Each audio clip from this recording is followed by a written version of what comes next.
Iran के सामने क्यों गिड़गिड़ाए ट्रंप? 8 महिलाओं की वजह से ईरान से हार जाएंगे ट्रंप? कौन है वो 8 महिलाएं जिसको फांसी दे सकता है ईरान? दुनिया की सबसे ताकतवर राजनीति और सबसे सख्त शासन, जब ये दोनों आमने सामने आते हैं तो कहानियां सिर्फ खबर नहीं रहती, इतिहास बन जाती हैं।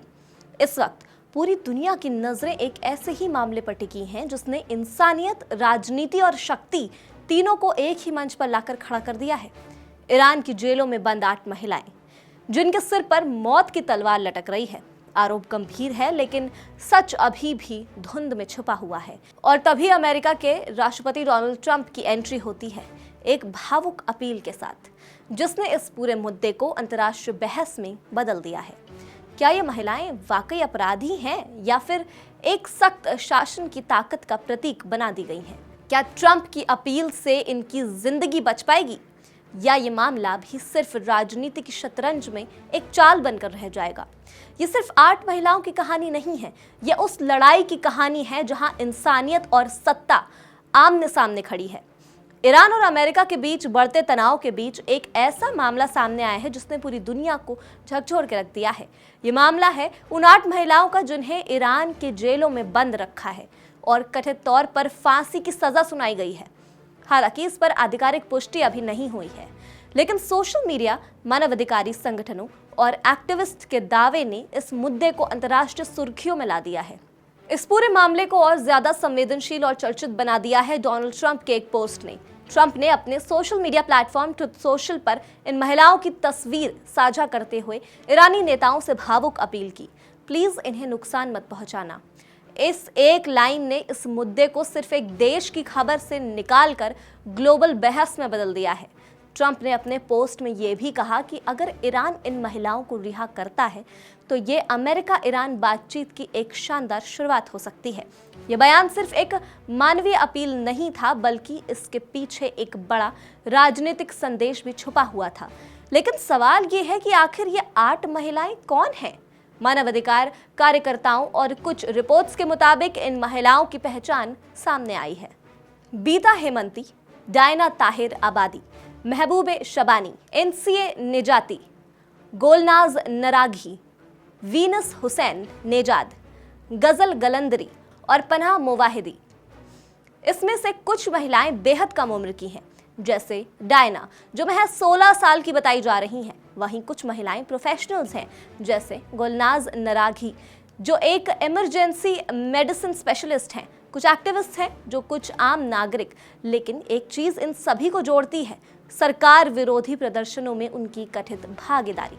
आरोपों की बात करें तो तस्वीर और भी जटिल हो जाती है। बीता हेमंती पर आरोप है कि उन्होंने प्रदर्शन के दौरान विस्फोटक इस्तेमाल किए हैं और राष्ट्र सुरक्षा को खतरे में डाला है। वहीं बाकी महिलाओं पर आरोप है कि उन्होंने सरकार विरोधी प्रदर्शन आयोजित किए हैं, उनमें हिस्सा लिया है या प्रदर्शनकारियों की मदद की है। महबूबे शबानी पर तो ये तक आरोप है कि उन्होंने घायल लोगों के इलाज किया, जो एक मानवीय कार्य है, लेकिन इसे भी अपराध की तरह पेश किया गया। यहाँ सबसे बड़ा सवाल ये उठता है कि क्या ये महिलाएं सच में देश के खिलाफ साजिश कर रही थीं, या फिर से सिर्फ अपने अधिकारों के लिए आवाज उठा रही थीं? ईरान की सरकार ने अब तक इन आरोपों और सजा को लेकर कोई स्पष्ट बयान नहीं दिया है। बीबीसी की एक रिपोर्ट के अनुसार ईरान की अटॉर्नी जनरल ने आज महिलाओं को फांसी दिए जाने की खबरों को खारिज कर दिया है। लेकिन दूसरी तरफ एक्टिविस्ट और मानवाधिकार संगठनों का दावा है कि ये खतरा वास्तविक है। इस पूरे मामले में एक और नाम सामने आता है, इलियास याकूबी। उन्होंने ही सोशल मीडिया पर इन महिलाओं की तस्वीर और जानकारी साझा की और दावा किया कि ईरान इन महिलाओं को फांसी देने की तैयारी कर रहा है। याकूबी के मुताबिक अंतर्राष्ट्रीय समुदाय इस मुद्दे पर चुप है, जो और भी चिंताजनक है। लेकिन यहाँ एक और पहलू भी है, सूचना की विश्वसनीयता। ज्यादातर जानकारी सोशल मीडिया और एक्टिविस्ट नेटवर्क से आ रही है, जिसकी स्वतंत्र पुष्टि नहीं हो पाई है। ऐसे में ये तय करना मुश्किल है कि असल सच्चाई क्या है।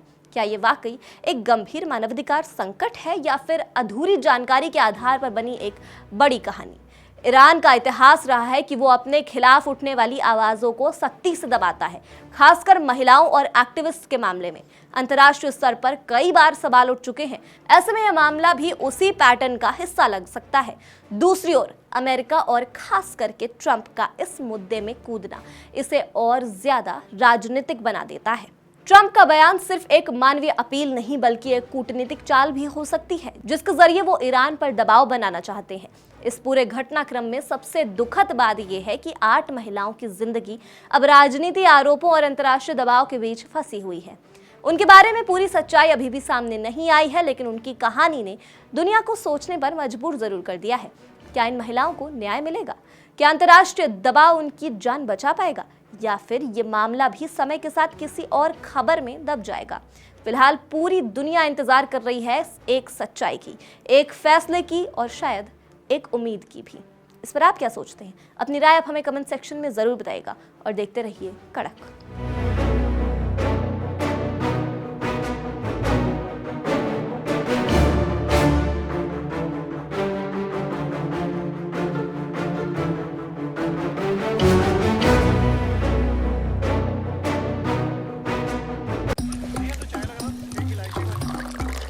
यहाँ ताजा खबर के साथ हर दिन की शुरुआत कड़क है। आमने सामने बैठ रखते हैं बात पूरे दम से, आराम से। चर्चा होती है बेधड़क।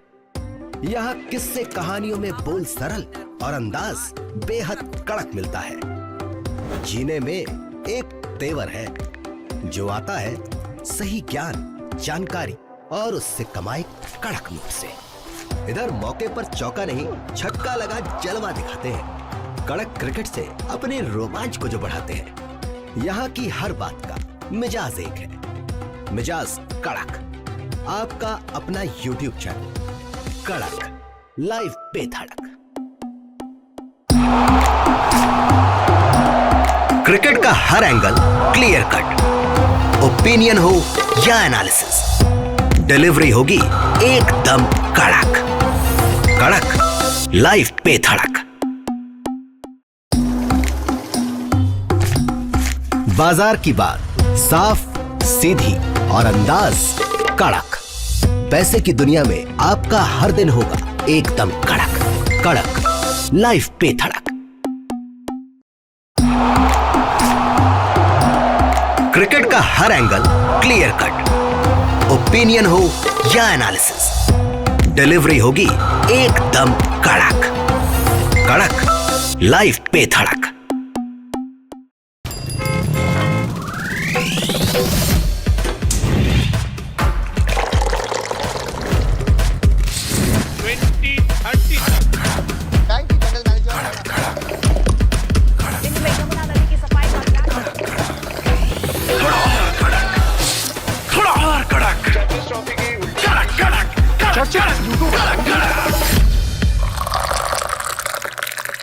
ये कड़क है।